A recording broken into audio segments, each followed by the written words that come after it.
বন্ধুরা, আজকে আমি করব ঢ্যাঁড়সের তরকারি। নতুন নতুন ঢ্যাঁড়স বাজারে দেখে আর সহ্য করতে পারিনি, কিনে নিয়ে চলে এসেছি। তাই তেলাপিয়া মাছ দিয়ে আমি ঢ্যাঁড়সের তরকারি করব। একদম সহজভাবে কি করে করব দেখো তোমরা। এই দেখো, রাঁধুনি আর গোটা জিরে আমি অল্প করে নিয়েছি, এটা আমি ফোড়ন দিয়ে দিচ্ছি।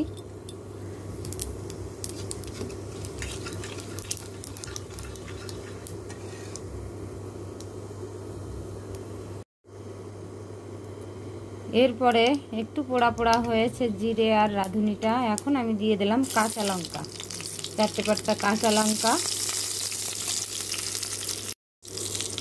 তারপরে এর মধ্যেই আমি দিয়ে দিচ্ছি আলুগুলো একটু হালকা নেড়ে নেব।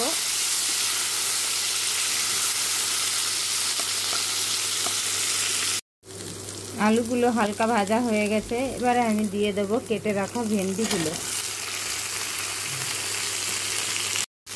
এর মধ্যেই দিয়ে দিচ্ছি, এই দেখো, আন্দাজ করে নুন, আর দিয়ে দেব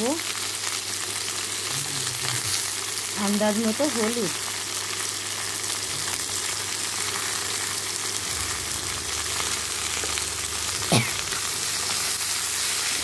এবারে আমি ভালো করে এটাকে একটু ভেজে নেব।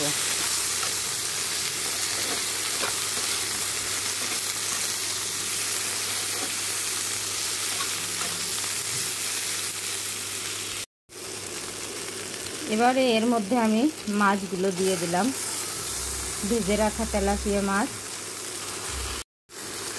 এরপরে দিয়ে দেবো আমি জল।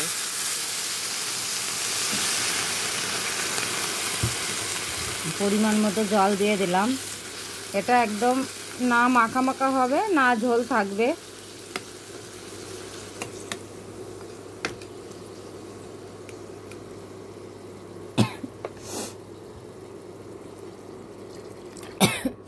এবারে দিয়ে দিলাম চাপা, 10 মিনিট মতো ফুটবে। এবারে হয়ে গেছে ঢ্যাঁড়স দিয়ে মাছের ঝোল আমার। তা বন্ধুরা, কেমন হয়েছে দেখতে? এই দেখো, আলুগুলো সুন্দর সিদ্ধ হয়ে গেছে। আজকে আমাদের বাড়ি গ্যাস ছিল না, তাই আমি ফ্রাইং প্যানেই করছি, ইন্ডাকশান ওভেনে আর ফ্রাইং প্যানে। এটা প্লেন তো, ইন্ডাকশান ওভেনে খুব ভালো বসে। তা কেমন হয়েছে আমার রান্নাটা? তোমাদের যদি ভালো লাগে একবার লাইক কমেন্ট শেয়ার করে দেবেন। Good bye, tata.